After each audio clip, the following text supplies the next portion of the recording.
Yeah, today I'm going to explain to you who is the enemy of agriculture. Who is the enemy of farming business today? So I think that is going to be the topic. Today you're going to see that enemy at the end of the day. Because we've done a lot. You know, agriculture have not just started today. No, it has been here for quite some time. It has been here for quite long. But how is it that people are not more into this business? Okay, if they are more, why is it that they are not making like serious profits in this business? Okay, if they are making serious profits, how is it that it is not generational? It is not, flowing, like the way we say that business is business. But you are supposed to carry on business as other businesses. You see, look at that guy. He's so beautiful and he's very nice. Yeah, so basically today our discussion is about who is the enemy of agriculture and where did it start from. This is my personal thinking and my idea. You're free to comment, advise, and also put something that you might think that is very possible. Let me tell you one thing. One guy always says, think. And, there is a way how he says, think much. Don't just do something because you want to do it. But today, this is my take. You've seen animals in this country. You've seen the goat promotion in this country. But who is the enemy of our agriculture? When you look at the state of agriculture right now, it is done by only the high-scale, serious farmers. But how about us, who doesn't have a lot of money and we want to do it? Where did it start from? And even those people that are doing big farming as per now, we don't see the trends or the lines that they are going to exist for more years. The people that you look at and admire in this country who are doing serious farming, talk about of the Muruanas and so on. They are not many. We are very many, but they are not many. What is the reason? I'm now revealing the enemy of agriculture at large. But at the end of this video, you'll definitely tell me who is the enemy. This is what happens in this country. We all come up from polite families or humble families. Believe me or not, many of you have seen it. Even the pastor sang about it. That you are also a poor person at a given point. Some people say, no, for us we've never been poor. But in reality, the starting point starts from poor, then you scale up the life to what you are. But we have failed to maintain our level. If I'm rich or if my dad was rich, it is very hard for me to be rich, And what is the reason? It is that enemy of agriculture. First and foremost, even those people that colonized us, they were agricultural enemies because they knew the potential that we could really do with agriculture. But, how? By showing us that agriculture, it is for substandard people. It is only the official people who are learned, who are educated highly, are supposed to live better. But they only live better for just a moment. Believe me or not, you all understand what I'm talking about. So basically, the enemy of that agriculture all started with colonialists who showed us that it is all education that we should emphasize on, which is good and well. But they didn't tell us after education, get the money, what next? You get it? They showed us that after getting the money, you need to add up more education, then add up more education till you get very much education. And at the end of the day, if you have the brain, because the brain does not only stop in class, somebody can have common sense, which is even better than the school. education. You get it? What did they do? They showed us that it's for the weak, it is for the poor, it is for the failed that we should do agriculture. And even they put a corporal punishment, and being a corporal punishment, they indicated like farming as part of it. I said this long time ago, that when we used to come late in class, people used to give us holes, people used to give us slashers, people told us to go in plantations. And even some of us or some of our leaders says, if you fail, go and do agriculture. Go and rear goats in specific. Go and rear cows or something in specific. But this is it. Guys, we struggle from wherever we come from. Our fathers tried their best. They educated us. We got jobs. Good enough, we were blessed that we knew the reason of having qualifications is to get the job and get the capital. At the end of the day, it is the capital that you have to invest and you make money. So in a profession, you don't make money, but you collect the capital to invest and make money. And for us as farmers, we do not make money. I want you guys to understand to me very well. Me, Hamis, I do not make money, but I produce money. And that is the slogan of all the farmers. That's what you have to understand. Don't make money. You made money when you're still working somewhere. Then after working somewhere, you invested and produced money. You only make money if you build a rental, if you do other stuff, other businesses, or if you do a restaurant, or if you do a hotel, you are making money. But we as farmers, we are producing money. Now this is what happens. I know this will go to those people that have gone through this, and I know there are very many that have gone through this. We struggle in whichever way. We go to school. After school, you get the job. After getting the job, you be in office, you make money. At the end of the day, some of us or some of you wake up and say, let me go and do agriculture. And then after doing agriculture, you get more money, you produce more money. Then you don't think about the new generation. This is where the enmity comes from.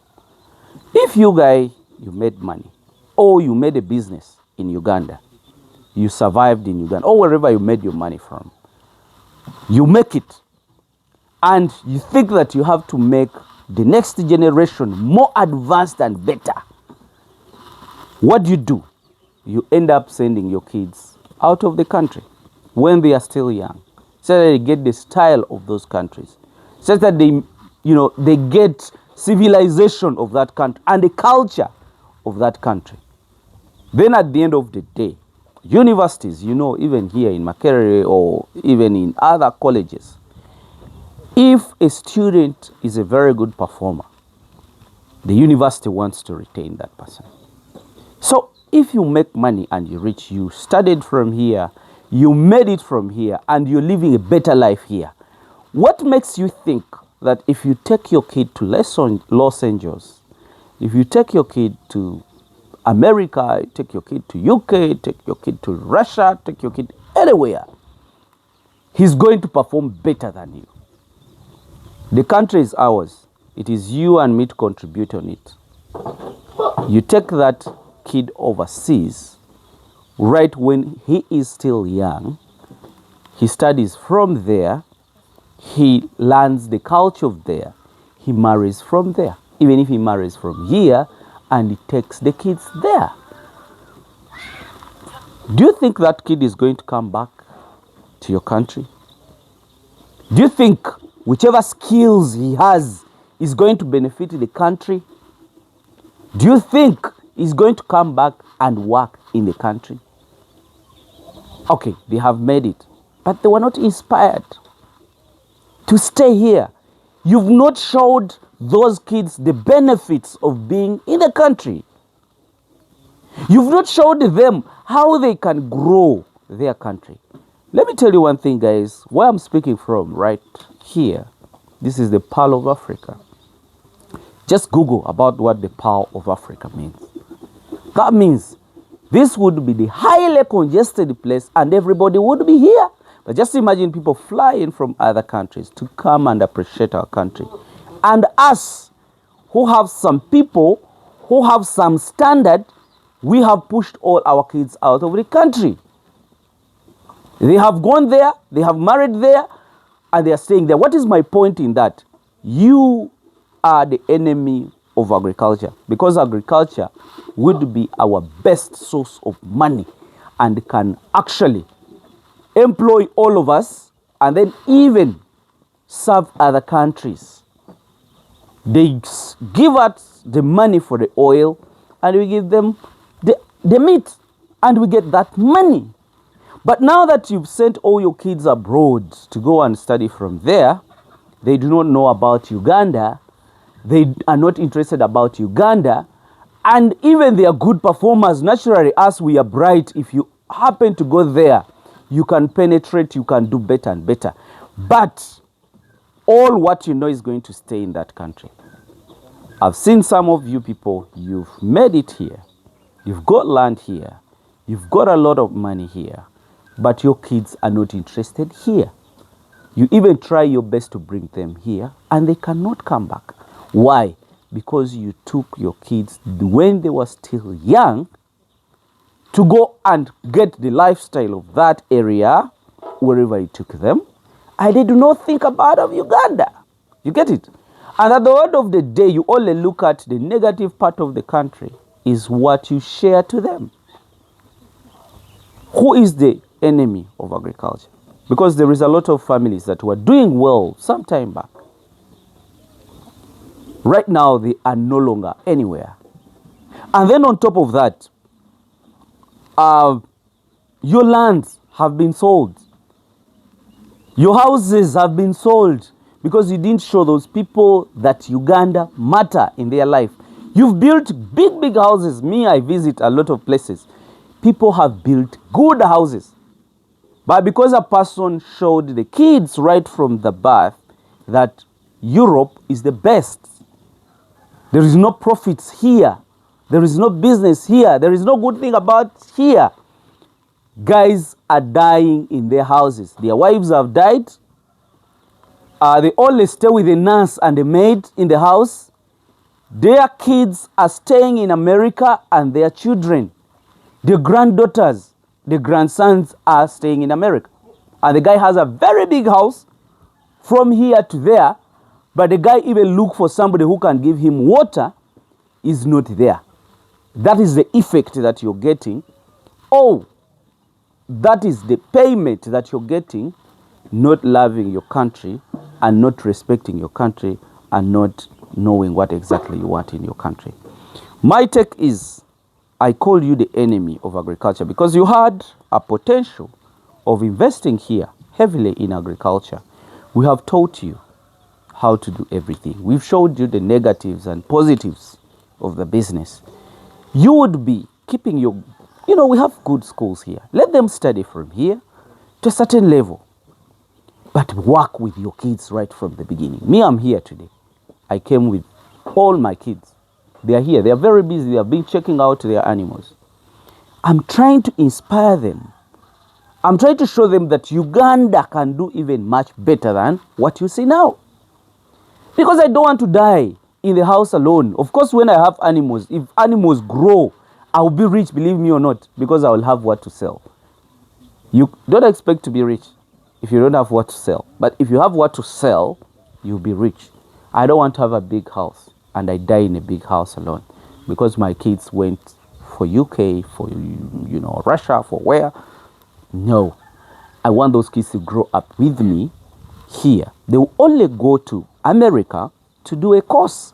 Like the way you see Hamisa, I fly to South Africa, I do a course and come back here because I have no interest of being there. That means whichever investment I'm making it here.